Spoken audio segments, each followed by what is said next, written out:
Hey everybody, welcome back to the channel. I know it's been a while since the last video, but we are back and we're going to be installing some new side skirts on the F82.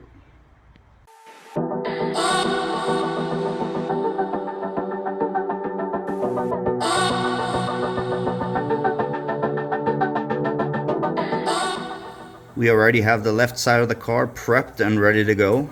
I had to take off my old side skirts, and in order to kind of smoothen the surface down underneath, I had to kind of sand down those screw holes in order to make sure that the new ones mount flush onto the side of the car. The installation should be very straightforward. We'll have the camera rolling as we work our way through it. But the first step is to get some tape on the skirts, and then we'll mock it up on the car. Okay, the tape is on. Now we're just gonna go ahead and peel just a little bit of the tape on each side, just so that we have a starting point when we're starting to mock up the side skirt on the side.